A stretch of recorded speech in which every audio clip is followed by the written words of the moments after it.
node.js এর খুবই important একটি ভিডিও টিউটোরিয়ালে আপনাদের সবাইকে স্বাগতম জানাচ্ছি। আমি আনিসুল ইসলাম।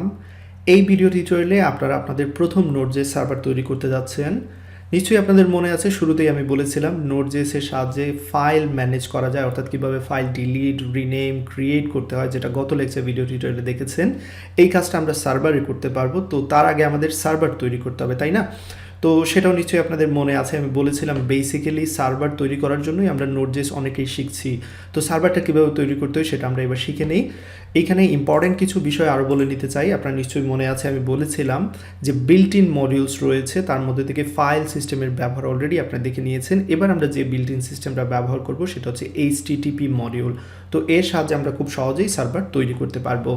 তো সার্ভার তৈরি করার জন্য প্রথমেই আমাদের রিকোয়ার করতে হবে HTTP-কে, যেমনটা আমরা FS এর ক্ষেত্রে করেছিলাম, ফাইল সিস্টেমের ক্ষেত্রে। তো চলুন আমি এই বিষয়গুলো প্র্যাকটিক্যালি আপনাদের দেখাবো। নতুন একটি ফোল্ডার তৈরি করে নিচ্ছি আমি এখানে লেসন 3 নামে, এবং নিশ্চয়ই আপনাদের মনে আছে প্রত্যেকটি লেসনের কোডগুলো আমি অবশ্যই গিটহাবে আমি আপলোড করে দিচ্ছি, পাবলিশ করে দিচ্ছি। এখান থেকে আপনারা নিয়ে নিতে পারবেন খুব সহজেই। তো যাই হোক, এইখানের মধ্যে লেসন 3 এর মধ্যে প্রথমেই যে কাজটা করব, আমি একটি ফাইল তৈরি করব index.js নামে। আপনারা যে কোনো নামে তৈরি করতে পারবেন। ধরা যাক আমি এখানে server.js নামে আমি একটি ফাইল তৈরি করছি। তো এইখানে মূলত আমি সার্ভারের কোড লিখব। সার্ভার তৈরি করার মেন উদ্দেশ্য হচ্ছে যাতে করে আমাদের যে ওয়েব পেজটা আছে সেটা ব্রাউজারের উপর নির্ভরশীল না হয়ে মূলত একটা সার্ভার থেকে রান করবে, সেটাই হচ্ছে আমাদের মেন উদ্দেশ্য। তো সার্ভার সেটাকে সার্ভ করবে। এবার সার্ভারটা কীভাবে তৈরি করা যায়, তাই না? তো এত থিওরিটিক্যাল বিষয় না গিয়ে আমরা সরাসরি সার্ভারটা তৈরি করে নেই। তো সেই জন্য প্রথমেই যে কাজটা করব, আমরা HTTP-কে রিকোয়ার করব। রিকোয়ার কীভাবে করতে হয় সেটা নিশ্চয়ই আপনাদের জানা আছে। রিকোয়ার কিওয়ার্ডটা লিখে তার মধ্যে সেই মডিউলের নামটা লিখে দিতে হবে। আমরা HTTP-কে রিকোয়ার করব। এবার সব কিছু HTTP চলে আসবে এই HTTP-র মধ্যে। তো এটার নাম আপনারা অন্য কিছু দিতে পারেন। তো আমি এরকমই রেখে দিলাম। এবার এই HTTP ডট দেওয়া মাত্রই কিছু ফাংশন চলে আসবে বা কিছু মেথড চলে আসবে। তো আমরা যাকে ব্যবহার করব নিশ্চয়ই বুঝতে পারছেন, ক্রিয়েট সার্ভার, এই মেথডটাকে ইউজ করব। এবার এই মেথডে আমরা মূলত যেই প্যারামিটারগুলো দেবো সেটা একটু লক্ষ্য রাখবেন। তো এই মেথডে আমি যে প্যারামিটারটা প্রথমেই দেবো, আমি এখানে কিন্তু যেটা আমাদের ট্র্যাডিশনাল ফাংশন সেটা ব্যবহার করব না। আমি এইখানে ES6 এর যে ফাংশন সেটা ইউজ করব।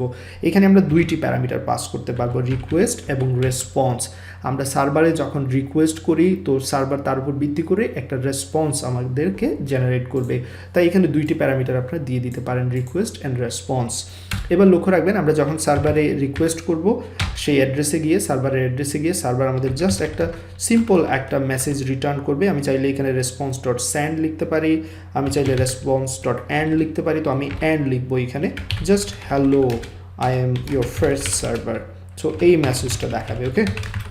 এই মেসেজটা সার্ভার রিটার্ন করবে রেসপন্স হিসেবে। তো এতটুকু কাজ নিশ্চয়ই আপনারা করে নিয়েছেন। এবার সার্ভারটা যে রান করব, কোন পোর্টে রান করব সেটা আমাকে বলে দিতে হবে।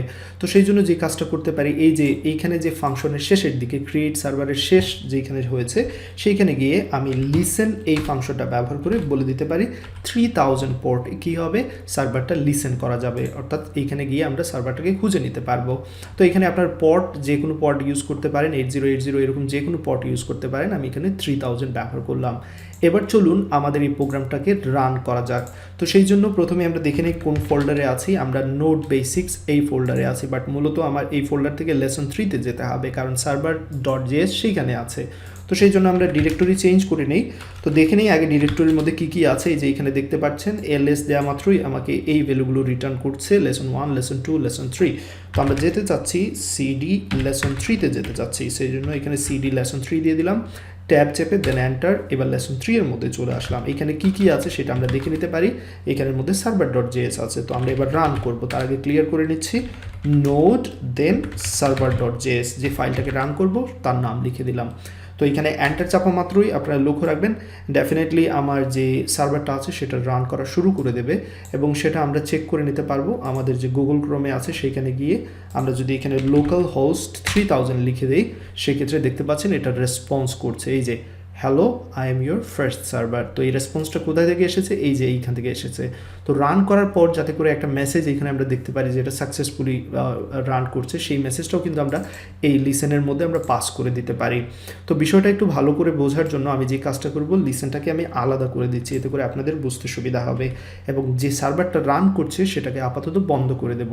সেই জন্য আমাকে Ctrl+C লিখতে হবে এই কমান্ড লাইনে এসে, এতে করে দেখতে পাচ্ছেন এবার কিন্তু সার্ভারটা এবার আর রান করবে না। এবার যদি আমি রিলোড করি দেখতে পাচ্ছেন এখানে ডেফিনেটলি এরর চলে আসবে, কারণ আমি সার্ভারটা কিন্তু ক্যান্সেল করে দিয়েছি। তো যাই হোক, আবারও ফিরে আসলাম। তো আমি একটু মডিফাই করব কোডটাকে। এই যে সার্ভারটা যে ক্রিয়েট করলাম আমি, সেটা একটা ভেরিয়েবলের মধ্যে রেখে দিতে চাই, ধরা যাক কনস্ট্যান্ট সার্ভার। ওকে, তো মাই সার্ভার দিয়ে দিচ্ছি, যে কোনো কিছু আপনারা দিতে পারেন ভেরিয়েবল হিসেবে, আমি দিচ্ছি মাই সার্ভার। এবার মাই সার্ভারকে আমি লিসেন করতে যাচ্ছি যে পোর্টে, সেই পোর্টের নামটা আমি এখানে চাইলে জাস্ট বলে দিতে পারি। বাট আমি চাচ্ছি আরেকটা কাজ হবে, পোর্টের সাথে সাথে একটা মেসেজও দেখাবে। সো কনসোলের জন্য একটা মেসেজ নিব, এখানে আমি একটা কল ব্যাক ফাংশন ইউজ করছি, লক্ষ্য রাখবেন।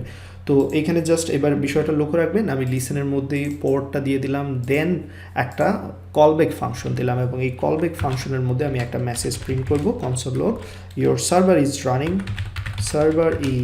Running at localhost 3000। সো এই অ্যাড্রেসে আমার সার্ভারটা রান করছে, এই মেসেজটা দেখাবে। Okay, server is running successfully, perfect, save করে নিলাম। এবার যদি কোডটা রান করি আবারও node.server.js এ যদি আমি চাপ দিই, সেক্ষেত্রে দেখাচ্ছে এখানে your server is running successfully at localhost 3000। So এবার যদি লোকালহোস্ট 3000 এ চলে যাই, ডেফিনেটলি আমার সার্ভারের যে রেসপন্সটা সেটা এখানে প্রিন্ট করে দেখাচ্ছে। তো চলুন আবারও আমি সার্ভারটাকে ক্যান্সেল করে দিই, Ctrl+C চেপে এক্সিট করলাম। এবার সব কিছু ক্লিয়ার করে দিচ্ছি, আর একটু মডিফাই করে নিই। আমি চাইলে পোর্টটাকে এখানে ডিক্লেয়ার করে দিতে পারি, পোর্ট সমান 3000। তো পোর্টটা আমি এখানে নিয়ে নিলাম, সেই ক্ষেত্রে এই জায়গায় এবার জাস্ট পোর্ট লিখে দিয়ে দিলেই হবে। তারপর যে কাজটা করতে পারি, একটা হোস্ট নেম দিয়ে দিতে পারি, হোস্ট নেম ইকুয়াল আমাদের যে লোকাল হোস্ট, এখানে যে লোকাল হোস্টটা আপনারা দেখতে পাচ্ছেন, আমি যখনই টাইপ করছি লোকাল হোস্ট, এই লোকাল হোস্টটা মূলত হচ্ছে 127.001, এই অ্যাড্রেস মূলত, এটা হচ্ছে আমাদের লোকাল হোস্ট নেম যেটা। তো লোকাল হোস্টের পরবর্তীতে মূলত আমরা পরবর্তীতে এইটা ব্যবহার করতে যাচ্ছি এখানে মেসেজ হিসেবে। তো সেই জন্য আমি যে কাজটা করতে পারি, এখানে লক্ষ্য রাখবেন, আমি এবার ES6 এর পদ্ধতিটা ব্যবহার করব। এই যে এখান থেকে এটা সরিয়ে দিলাম, এবং এই যে ES6 এর যে পদ্ধতি আছে সেটা ব্যবহার করলাম। এবার সার্ভার ইজ রানিং সাকসেসফুলি, আমি চাচ্ছি আমার হোস্ট নেম দেখাবো, তো সেই জন্য এখানে হোস্ট নেমটা আমি নিয়ে আসলাম, হোস্ট নেমের প্যারামিটারটা এখানে নিয়ে আসলাম, এবং সাকসেসফুলি অ্যাট, এই যে লক্ষ্য রাখবেন HTTP, দেন আমি এখানে দুইটি স্ল্যাশ, তারপর যে কাজটা করব, আমি এখানে প্রিন্ট করতে যাচ্ছি হোস্ট নেম। সো প্রিন্ট করার জন্য হোস্ট নেম প্রিন্ট করতে হলে ES6 এর পদ্ধতি অনুযায়ী এখানে আমাকে হোস্ট নেম লিখে দিতে হবে, অ্যান্ড দেন কোলন দিয়ে এবার আমরা প্রিন্ট করতে যাচ্ছি আমাদের যে পর্ট আছে সেই পর্টের ভ্যালুটা, তাই না? সো সেই জন্য আমাকে এখানে যে কাজটা করতে হবে, এইখানে এরকম দিয়ে এই জাস্ট পর্টটা লিখে দিতে হবে, দ্যাটস ইট।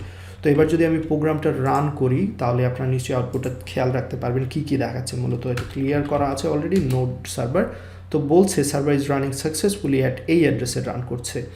তো আমরা যদি এটা এবার রান করার চেষ্টা করি, দেখা যাক কী দেখাচ্ছে এখানে আউটপুট, পারফেক্টলি সব কিছু ঠিকঠাক দেখাচ্ছে। আশা করি এতটুকু নিশ্চয়ই বুঝতে পেরেছেন।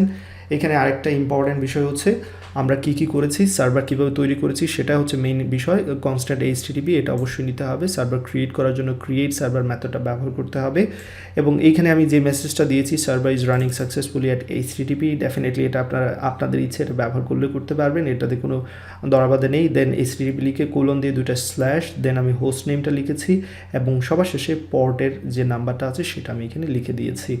আশা করি এতটুকুতে আপনাদের নিশ্চয়ই কোনো প্রবলেম থাকার কথা না। এই ভিডিও টিউটোরিয়াল এতটুকু থাকবে, কীভাবে সার্ভার তৈরি করতে সেটা আপনারা শিখে নিয়েছেন।